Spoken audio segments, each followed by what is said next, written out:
Alex Volkanovski with another masterclass. He continues to defy logic. He's timeless. He's all class. He's really going to go down as one of the greatest fighters of all time, regardless of weight class, right?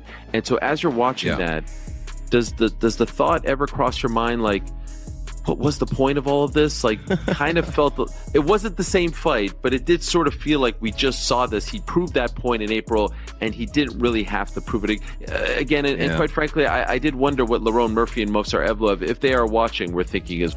With the official scores now revealed, a look back at the performances of Diego Lopes and Alexander Volkanovski shows the stakes were high. Before the cage doors sealed, combatants took their stances and pundits formed their views, with some perfectly anticipating the outcome, while others missed the crucial shift. Now we turn to the tape to see which experts made the most accurate calls. Michael Bisping, for one, foresaw Volkanovski's ability to dig deep, delivering a sharper second effort en route to a total victory once he had fully settled into the fight. Enough is made of the fact that, like, and I know we kind of like talked about this after the last win, but still, who would have thought after the two losses, the knockout losses to Islam and Ilya, that he would come back and look like this? This doesn't happen. No. You know what I mean? And I know but still, at 37, to come back from two devastating knockouts where it seemed as though he may have lost his head, right? Lost everything, to come back. And this guy's legacy, man, we are going to appreciate him even more when he is gone for what he's doing tail end of his career. Diego Lopes entered the fight with confidence, as Tim Welch noted.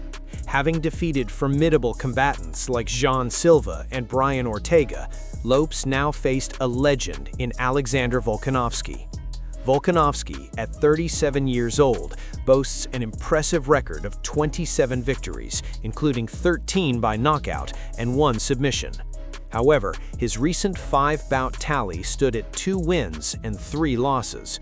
Welch further observed that Volkanovski had just come off a unanimous decision win against a previous opponent. Obviously, it does look like maybe it's going to be Movsar fighting, Murphy, but you like to stay active. There's, Jean Silva out there. I know Arman Tsarukyan wants a crack at it as well. If those guys are, maybe healing up because they slap out this fight, would you be open to potentially fighting sooner against like a Jean Silva or Arman Tsarukyan to stay active and keep the momentum going? I mean, as I said, I'm an easy champ to understand. I'll talk to UFC if that's what they want.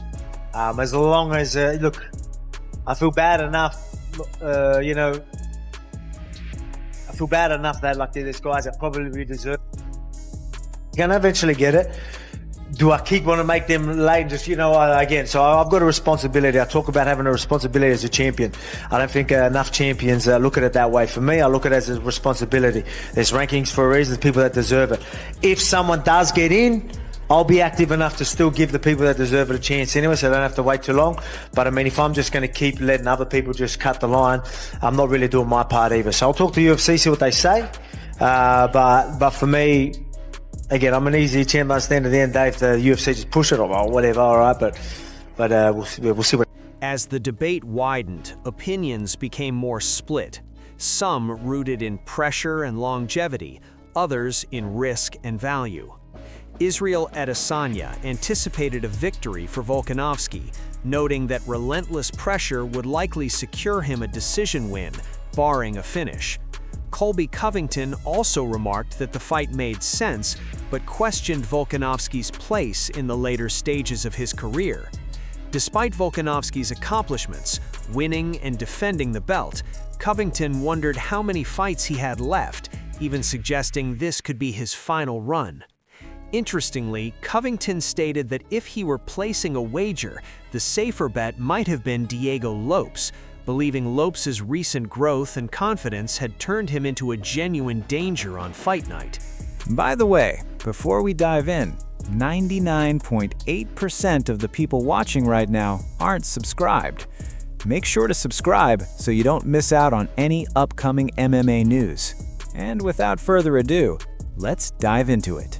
I mean, he's just got that chin. Can that chin last forever? No, he can't have that style. But he did make a few different changes. He tried to work a few things. He was flicking the kicks out, trying to work cut off a bit better. He was doing some different things, shooting as well. Yeah, like, you know what I mean? He's still got a pretty well-rounded game when it comes to knowing everything, all aspects. But he's going to get better at putting it all together, and then he won't have to rely on just that chin sooner or later. But it's always going to be dangerous when you're that type of guy. It's just unfortunate that he had to fight me for the 2 title fights. I don't mean that in a bad way. I mean, like, I know how to work the octagon, footwork. I can do all these things and take advantage of that with him. A lot of the other guys won't be able to do that for 25 minutes. They won't be able to make the adjustments that I can. So it's unfortunate, because if he had to 10 rounds with anyone else, they ain't doing what I did for them 10 rounds. So he's just, it's unfortunate in a sense. He'll be back. He's still young enough. He'll be back. Obviously, we won't be able to turn around too quick, but he keep doing his thing. Like, he's a gamer. The reason why he got a shot straight away is because he gets back in there, fights anyone, anywhere, anytime. You keep doing that, the UFC will favour him eventually anyway, so he'll get another. Others leaned more heavily on experience, pointing to Volkanovski's history of in-fight adaptation as the deciding factor. Henry Cejudo highlighted that Volkanovski's greatest asset was his unparalleled capacity to adapt. While acknowledging that the champion showed vulnerability in certain areas, Cejudo ultimately agreed that backing Alexander Volkanovski was the logical choice. Volk is the greatest featherweight of all time. We talked about that. That was on display. He proved it tonight. Certainly proved that tonight. Diego Lopes entered the fight with confidence, as Tim Welch noted. Having defeated formidable combatants like Gene Silva and Brian Ortega, Lopes now faced a legend in Alexander Volkanovski.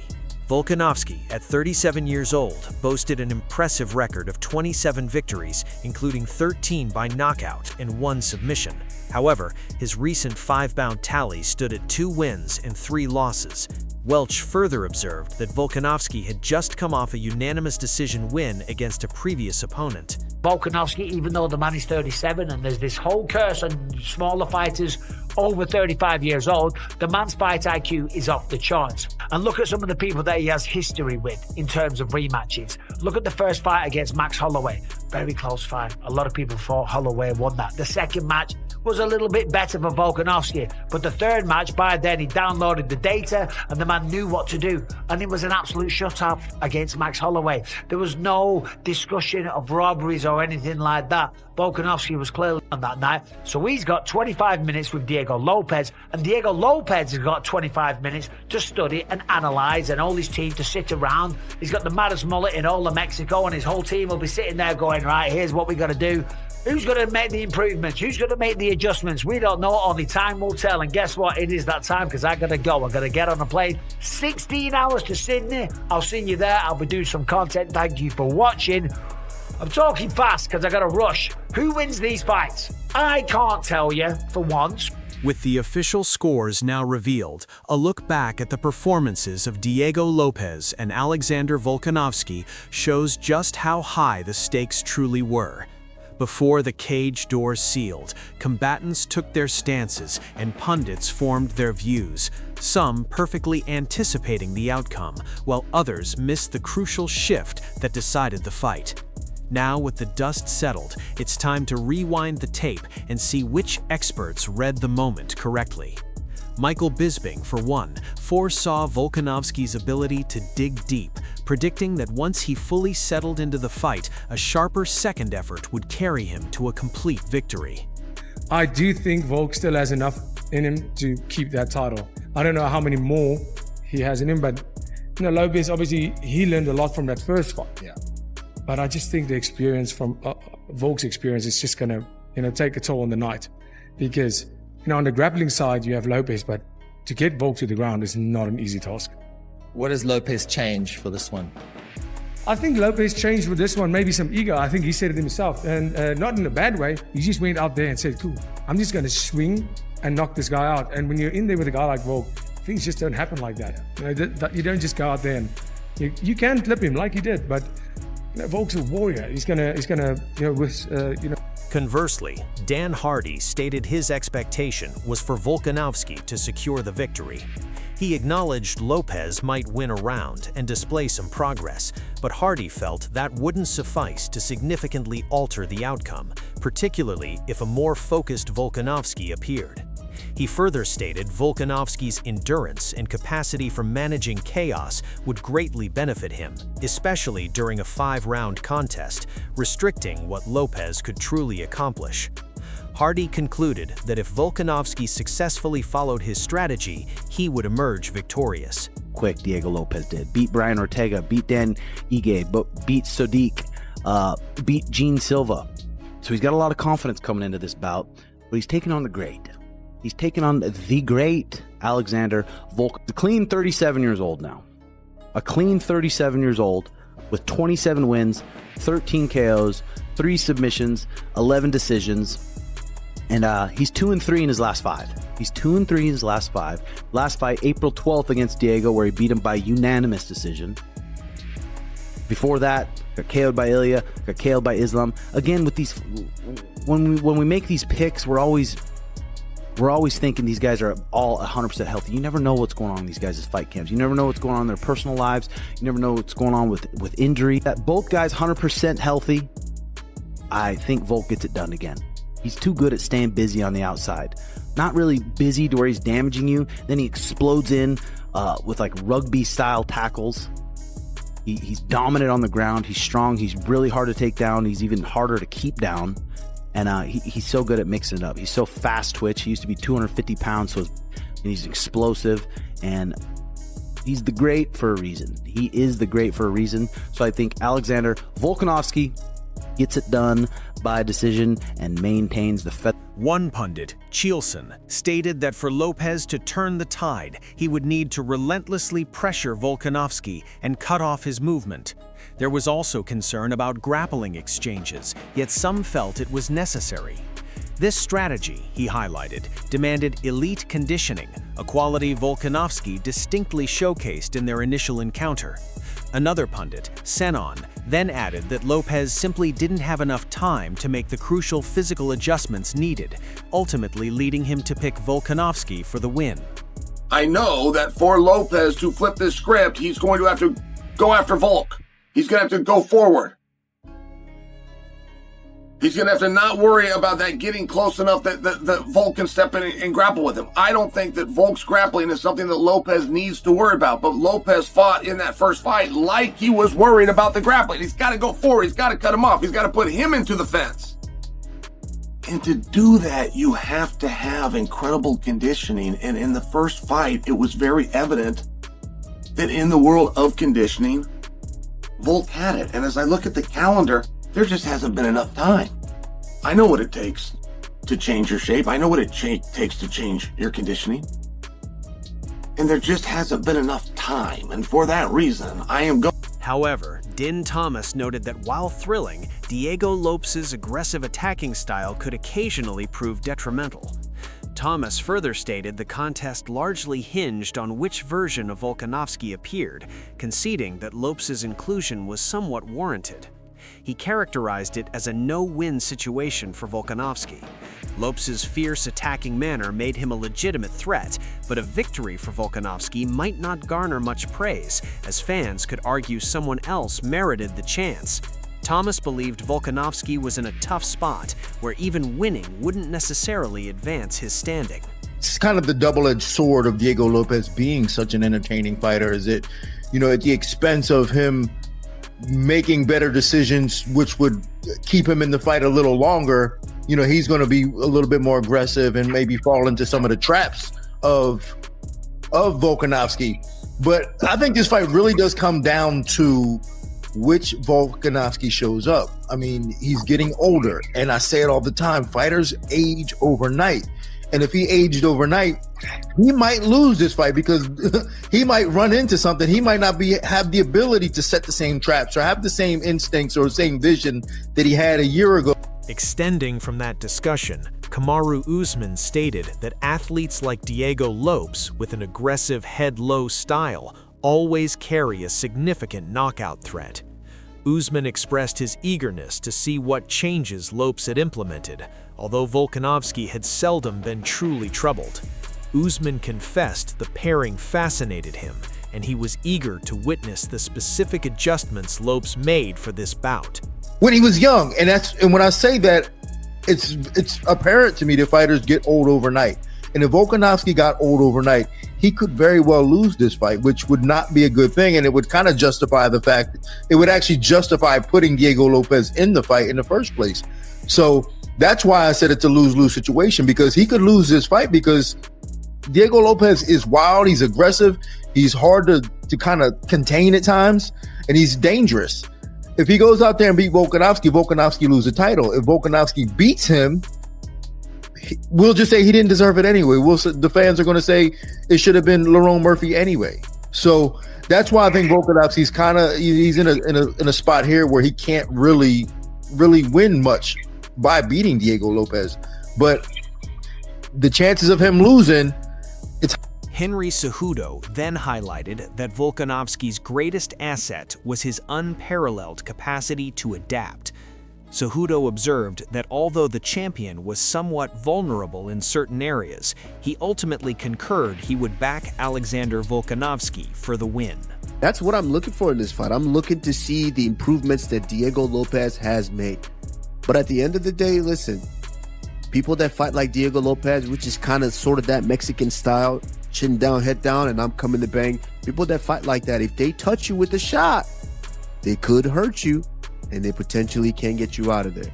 So Diego Lopes has still got that puncher's chance, but I'm really anxious to see if he's made a lot of adjustments, if he's looking to work in the grappling, because I do believe Diego Lopes, I would say, is better on his back than Alexander Volkanovski.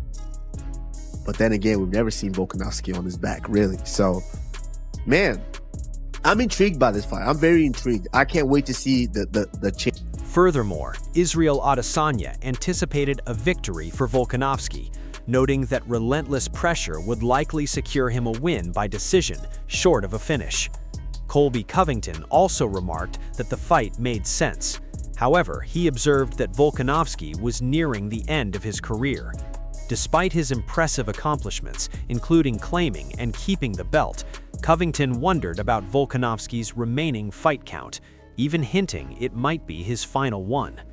Covington mentioned that if he were to place a wager, the more secure choice would have been Diego Lopes, confident Lopes could achieve victory. He also observed Lopes' conviction in his recent advancements had transformed him into a genuine danger on fight night. And he's also worked with my coach too, Eddie Cha. So he's been able to get like different pointers from a different coach and things like that. And a lot of that shit could play a big role in there. You know, could Diego Lopes create that fight, cover space, not allow Volkanovski to do his lateral movements, his punt fakes and go? You know, could he just catch him and clean? And one of the biggest things with Diego Lopes, where he's really hot and he's really big on, is starting off the round hot. Just ask Sabatini. Like, bro, Sabatini was that's one of his better wins, bro. Sabatini is a really underrated dude that is really high up there, man. So I feel like if Diego was able to really bring that fight, go Mexican style with Volkanovski, simple fact that Volk has been put out to sleep, like he could catch that victory. But to me, for Alexander Volkanovski, he is going to have to play that 5-round game of just touch and go. Like, become a lot smarter. And we also have to remember, when Alexander Volkanovski had a close fight with Max Holloway the first time they fought, the rematch, he was completely different. So there's one thing about Volkanovski, he makes really good adjustments, and he comes. If you enjoyed this breakdown and want more fight analysis, predictions, and post-fight reactions like this, make sure to drop a like and subscribe to the channel. It really helps support the content and keeps these videos coming. Let me know your thoughts in the comments below. Did the fight play out how you expected, or did something surprise you? Thanks for watching, and I'll see you in the next one.